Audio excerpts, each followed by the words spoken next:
be bright. Just waiting to be trussed up and gagged. Hey! Hey, what are you doing?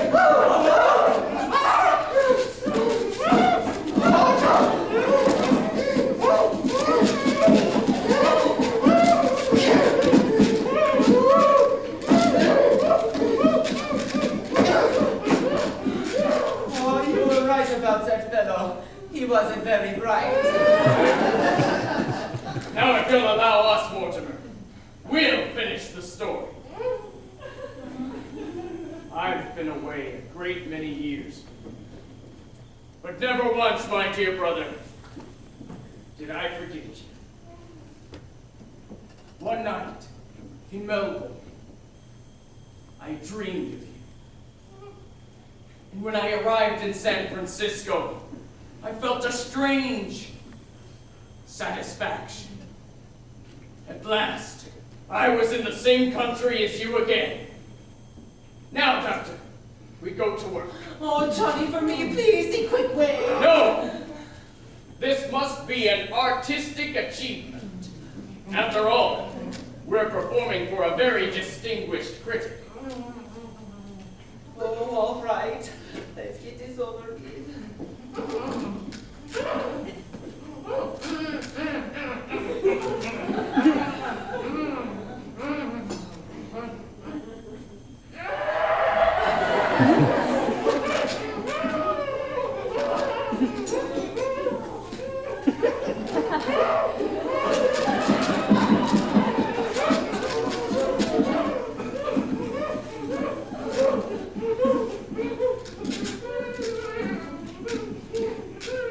All ready for you, Doctor. Oh, I can't do this without a drink, Johnny. I need a drink. Pull yourself together, Doctor. Oh, I can't do this without a drink. Oh, when we got here this afternoon, there was wine. Oh, here we go. Oh, but that's all there is, Johnny. So we'll have to share because you could use a drink too.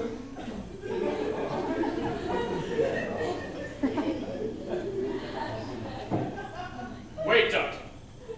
Where are our manners? My dear brother, I realize that you were the one who brought me back to Brooklyn. Doctor, to my dear, dead brother. Here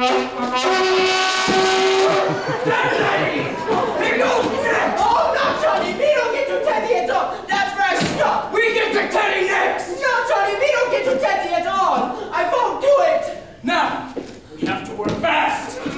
Yeah, Johnny, the quick way. Yes, the quick way. Hey! Who's got a quick hold in that horn? Well, we're taking the bugle away from him, officer. Don't worry. There's gonna be hell to pay in the morning. We promised the neighbors he wouldn't do that. Don't worry, officer. Good night. I better speak to him myself. Hey! You stood me up. I waited over an hour at Kelly's for you. What happened to him? Oh, he was just explaining what happened to a fellow in the play. That's what happened to the fellow in the play. Did that happen in the play you saw tonight? Gee! They practically stole that from the second act of my play. Why, in my second act, just before the... I better begin at the beginning. All right. It opens in my mother's dressing room, where I was born, only I ain't born yet. No! You got to hear the plot. Well, she's sitting there, making up, see? When, all of a sudden, through the door, in walks a man with a black mustache. He turns to my mother and says, "Miss Latour, will you marry me?" He doesn't know she's pregnant.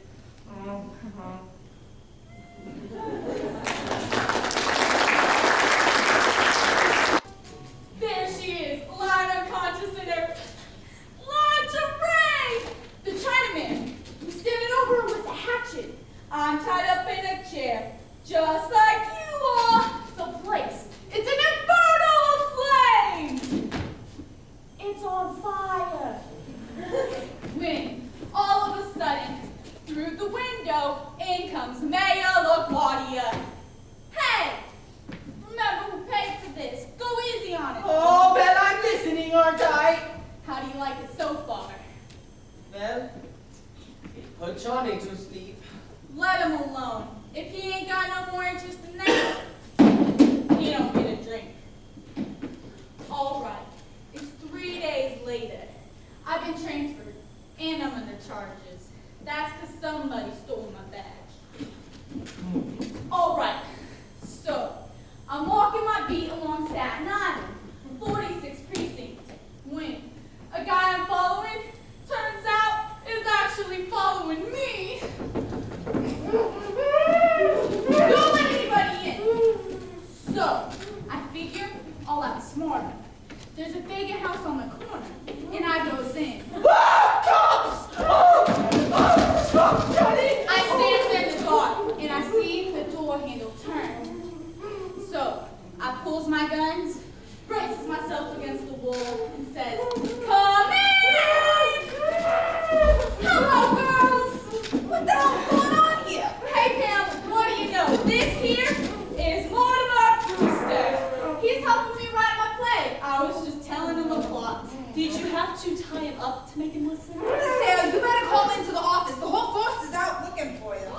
Did they send you out here for me? We didn't know you was here. We came to warn the old ladies that there's hell to pay. That cannot blow the bugle again. From the way the neighbors have been calling in about it, you think the Germans would drop a bomb on Flatbush Avenue? The lieutenant's on a warpath. He says the colonel's got people to away someplace. Yes!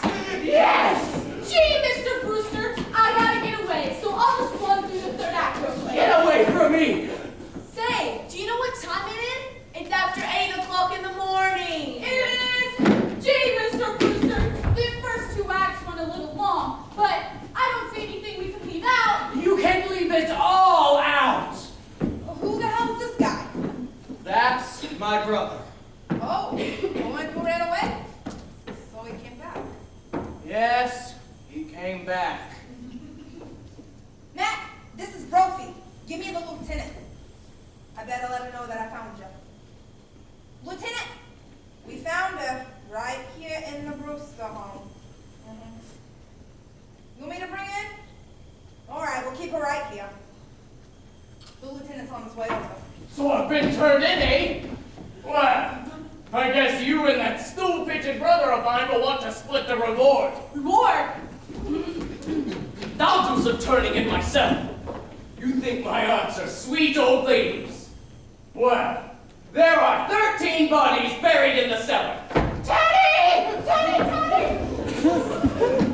What the hell are you talking about? You better be watching what you're saying about your aunts. They happen to be friends of ours. It's true. Come with me. I'll show you. Wait a minute. Wait a minute. There are 13 bodies down there. Oh, yeah. Don't you want to see what's down in the cellar? All right, go down in the cellar with them. I'm not sure I want to be down in there with him. Look at that puss. He looks like Boris Karloff. Hey! Get him over here! What the hell do you think you're doing? Well, what do you know about that? Come in! What the hell are you doing here? I told you I was going to handle this. Well, sir, we were just about to... What happened? Did he put up a fight? No, this ain't the guy that blows the bugle. It's his brother. He tried to kill Klein. All I said when he looked like Boris Karloff. Turn him over. We think he's wanted someplace. Oh, you kind of think he's wanted someplace. If you guys don't read the circulars we hang up in the station, at least you could read True Detective. Certainly he's wanted in Indiana, escaped from the prison for the criminal insane. He's a lifer. For God's sake, that's how he was described. He looked like Karloff. Was there a reward mentioned? Yeah, and I'm claiming it. He was trying to get us to go down in the cellar. He said there was 13 dead bodies buried down there. 13? 13 bodies buried in the cellar? And if that didn't tip you off, he came from a nut house. I thought all along he talked kind of crazy. Oh, it's Shakespeare. Where have you been all night? And you needn't bother to tell me. I've been right here, writing my play with Mortimer Brewster. Well, you're gonna have plenty of time to write that play. You're suspended. Now get back and report in.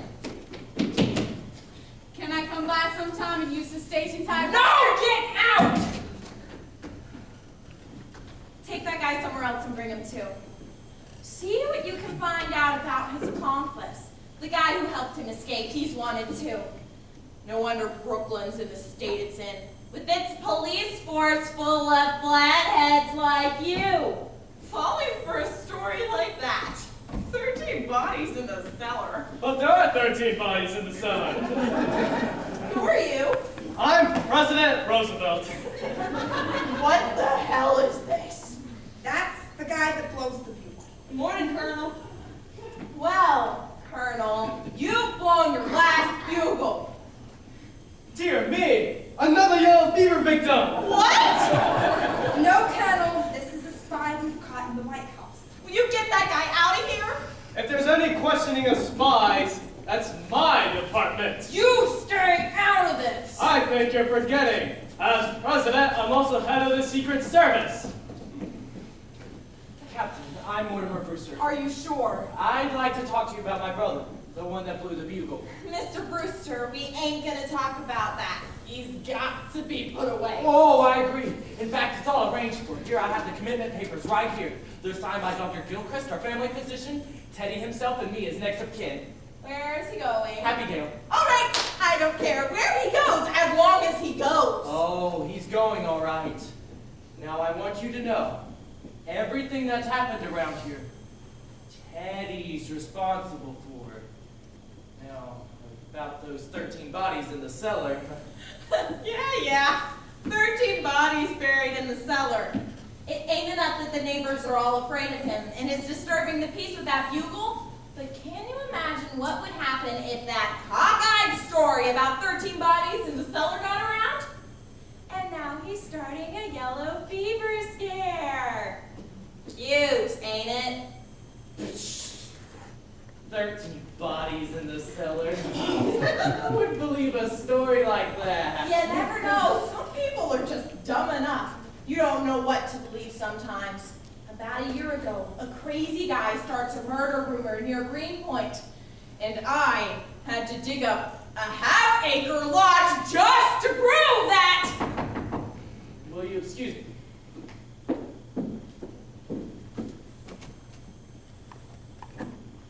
Hello, Elaine. Good morning, Mortimer. This is Mr. Witherspoon. He's come to meet Teddy. Teddy. Mr. Witherspoon is the superintendent of Happydale. Oh, right this way, Superintendent, right this way. This is Captain. Lieutenant Rooney. I'm glad you're here, Super, because he's going back with you today. Today? I didn't know. Not today! Look, Elaine, I'm a busy man and I have a lot to attend to. Now, I need you to go along home, okay? Nuts! I had no idea it was this meeting. The papers are all signed, and he's going today. Complete insubordination! You women will find out no mollycoddle! When the President of the United States is treated like that, what's this country coming to? Here's your man, Super. And now, wait. Teddy, I've got some good news for you. Your term of office is over. Is this March the 4th? Practically. Let's see. Oh! Now I go on my hunting trip to Africa. Well, I must get started immediately. Is he trying to move in before I move out? Who, Teddy? Taft? No, this isn't Mr. Taft. This is Mr. Witherspoon. He's to be your guide in Africa. Bully! Bully! I'll bring down my equipment immediately. When the safari comes, tell them to wait. Goodbye, Aunt Martha. Goodbye, Aunt Debbie. I'm on my way to Africa. Isn't it wonderful? Charge!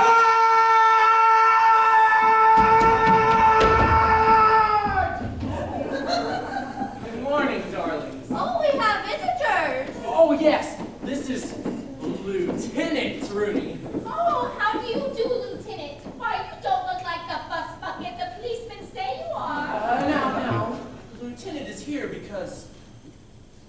No, Teddy blew his bugle again last night. Oh, yes, we were going to speak to Teddy about that. I'm afraid it's a little more serious than that, Miss Brewster. And this is Mr. Witherspoon. He's the superintendent at Happendale. Oh, Mr. Witherspoon, how do you do? You've come to meet Teddy. He's come to take him. Oh, no, not while we're alive. I'm sorry, ladies, but the papers are all signed. He's going with the superintendent.